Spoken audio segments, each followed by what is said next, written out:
Assalamualaikum warahmatullahi wabarakatuh. Perkenalkan, nama saya Leonie Amanda Istiazah dengan NIM 210600018 dari Prodi Ekonomi Pembangunan Universitas Negeri Padang. Baiklah, pada video kali ini saya akan menjelaskan bab 3, yaitu tentang ukuran pemusatan.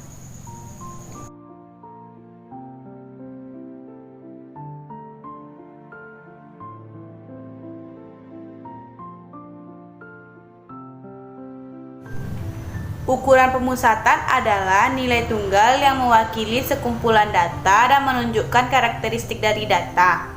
Ukuran pemusatan ini menunjukkan pusat dari nilai data.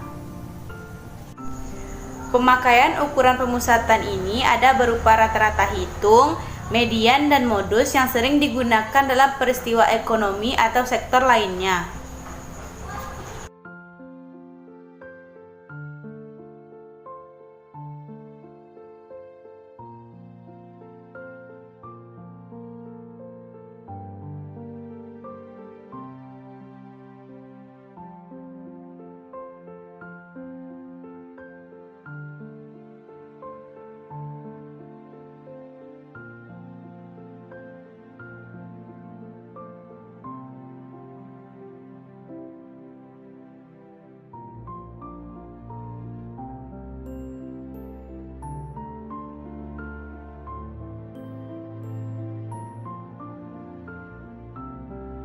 Pemakaian ukuran pemusatan yang pertama yaitu rata-rata hitung.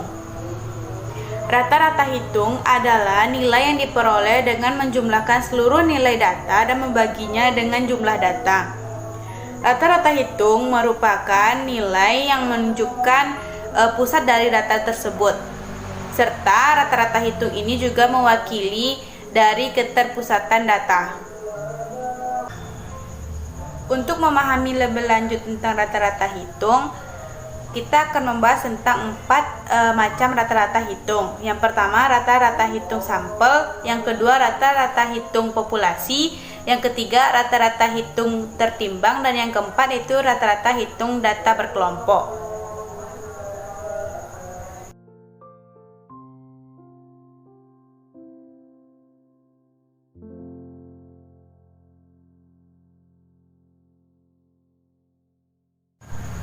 Yang pertama yaitu tentang rata-rata hitung sampel. Rata-rata hitung sampel adalah nilai yang diperoleh dengan menjumlahkan seluruh nilai data sampel dibagi dengan jumlah sampel. Sampel merupakan bagian populasi yang menjadi objek kajian. Cara menghitung rata-rata hitung sampel ada dua. Yang pertama yaitu X bar sama dengan sigma X dibagi dengan N. Atau cara yang kedua yaitu seluruh nilai dalam sampel dibagi dengan jumlah data di dalam sampel.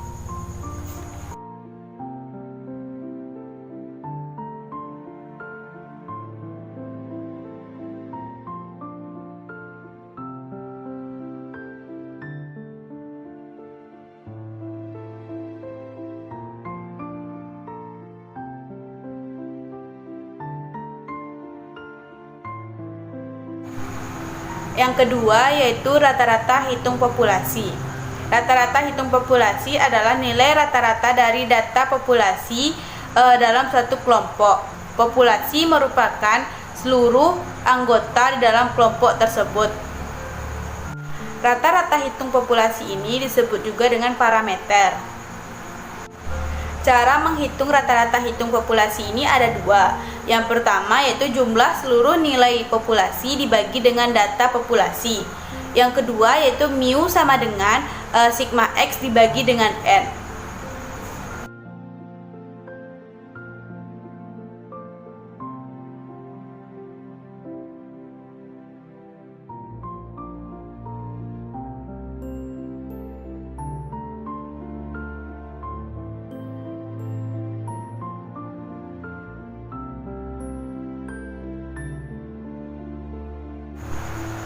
Yang ketiga yaitu rata-rata hitung tertimbang.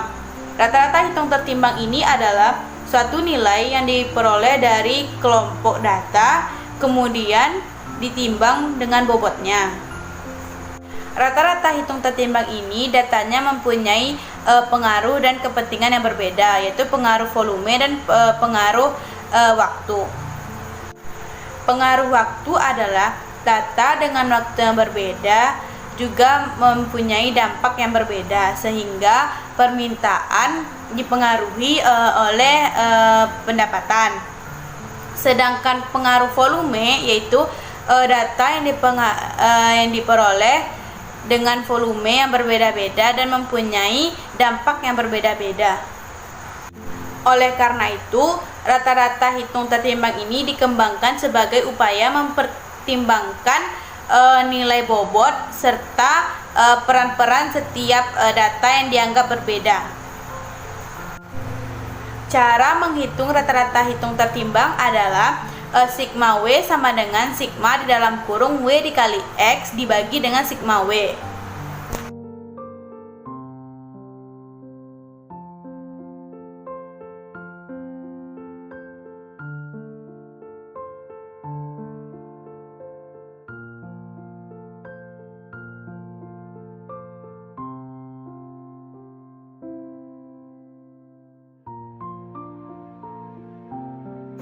Yang keempat yaitu rata-rata data berkelompok, merupakan data yang sudah dikelompokkan dalam bentuk distribusi frekuensi.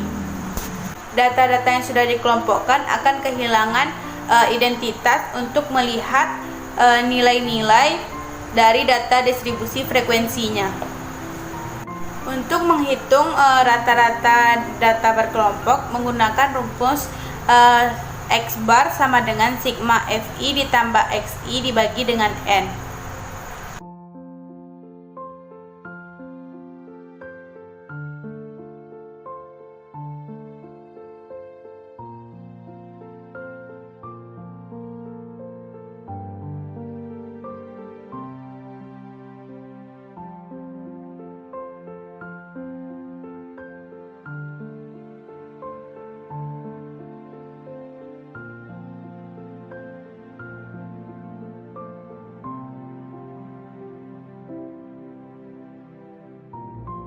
Sifat-sifat rata-rata hitung.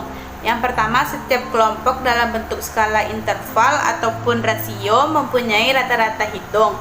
Yang kedua, rata-rata hitung merupakan titik keseimbangan dari keseluruhan data. Yang ketiga, rata-rata hitung untuk membandingkan karakteristik dua atau lebih populasi atau sampel.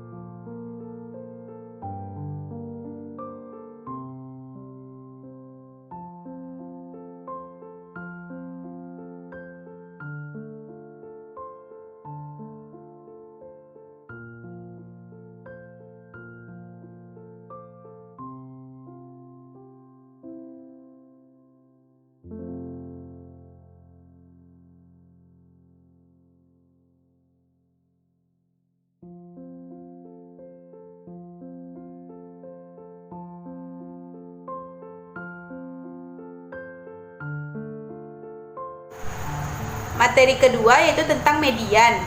Median adalah nilai tengah dari seluruh data setelah data itu diurutkan. Median ini terbagi dua, yaitu median untuk data berkelompok dan median untuk data yang tidak berkelompok.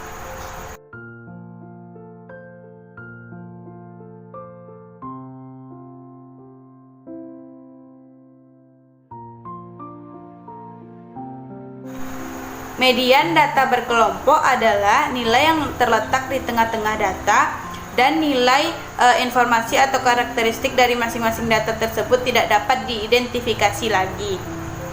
Oleh karena itu, ada dua cara untuk menghitung median untuk data berkelompok. Yang pertama, menentukan letak kelas di mana median berada dengan rumus N dibagi dengan 2.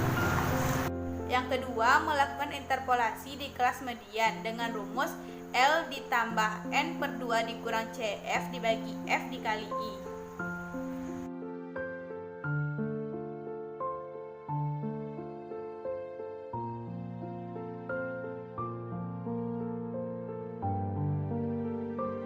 Median data tidak berkelompok adalah nilai yang terletak di tengah data dan telah diurutkan, tetapi belum dimasukkan ke dalam bentuk distribusi frekuensi. Nah, bagaimana cara mencari nilai dan letak dari median data tidak berkelompok ini? Yang pertama, kita bisa menggunakan rumus N ditambah 1 dibagi dengan 2. Yang kedua, apabila jumlah datanya ganjil, maka nilai mediannya terletak di tengah-tengah data tersebut. Yang ketiga, apabila jumlah datanya genap, maka rata-rata nilai 2 data di tengah menjadi nilai mediannya.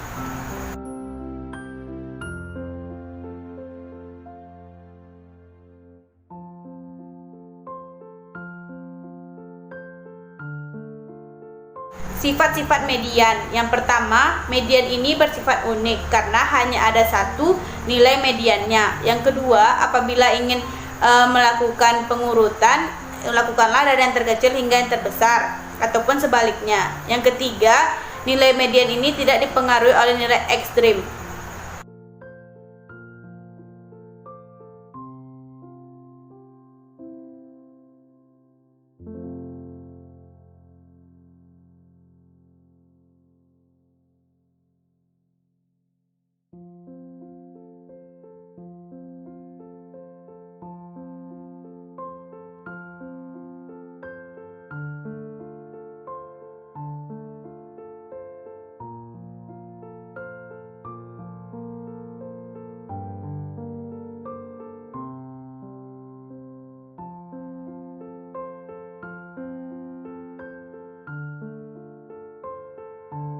Yang ketiga yaitu modus. Modus adalah nilai data yang sering muncul.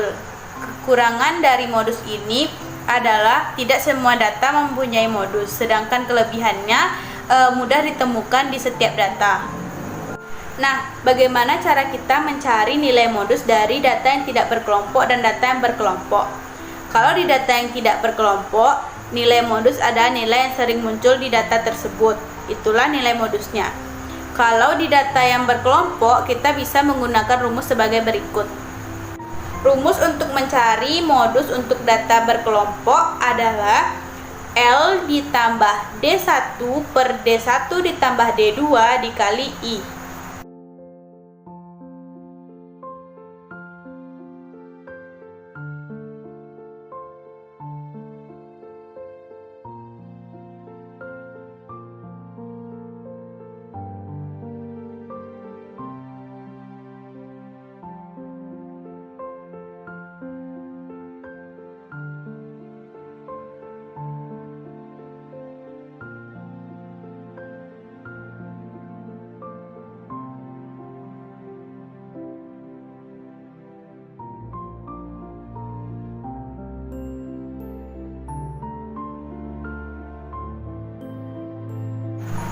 Hubungan rata-rata hitung, median, dan modus.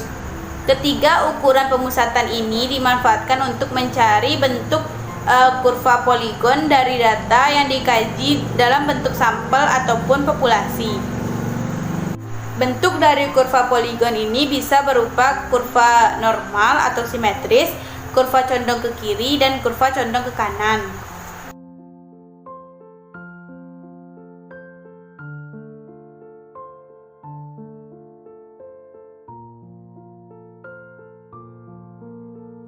Kurva simetris adalah kurva yang sisi kanan dan kirinya sama, dengan rumus X bar sama dengan MD sama dengan MO.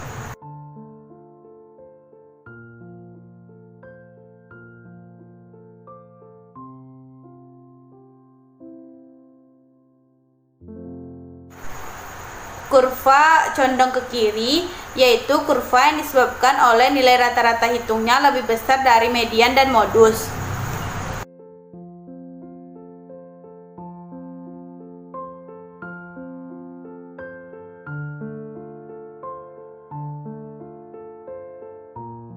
Kurva condong ke kanan.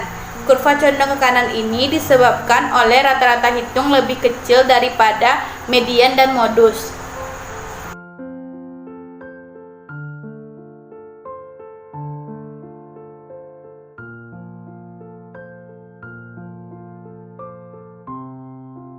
Ukuran letak adalah ukuran pemusatan yang menunjukkan data yang sudah diurutkan. Dapat disimpulkan hubungan dari ketiga ukuran pemusatan tersebut. Apabila kurvanya simetris atau sama, maka data tersebut baik digunakan. Apabila data tersebut kurvanya condong ke kiri atau condong ke kanan, maka nilainya mempunyai nilai ekstrim yang baik. Ukuran letak ini terbagi tiga, yaitu kuartil, desil, dan persentil.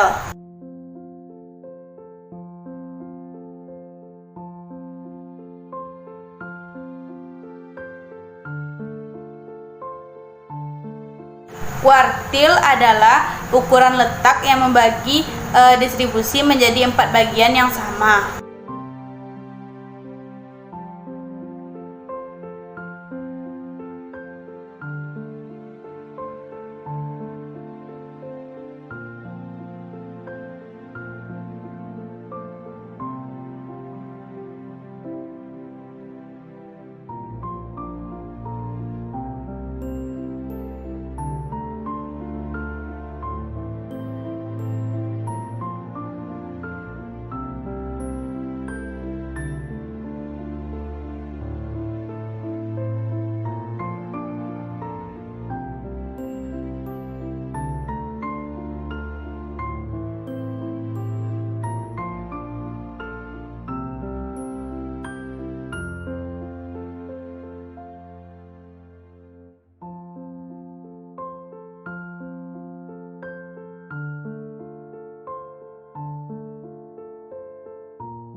Desil adalah ukuran letak yang membagi distribusi menjadi 10 bagian yang sama.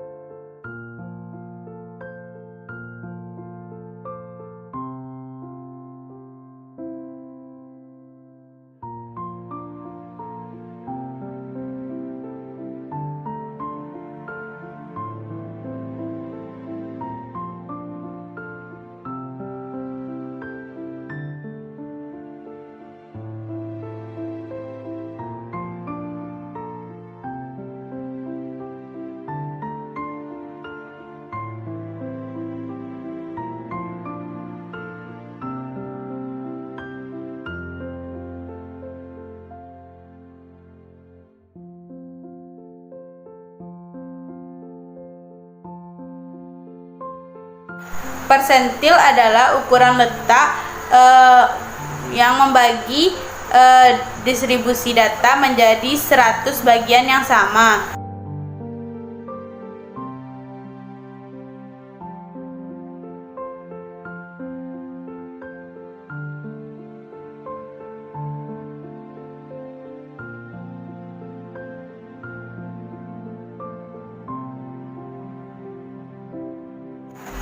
Demikianlah presentasi saya mengenai bab 3, yaitu ukuran pemusatan. Apabila ada kesalahan dan penyampaian, saya mohon maaf. Wabillahi taufiq wal hidayah. Assalamualaikum warahmatullahi wabarakatuh.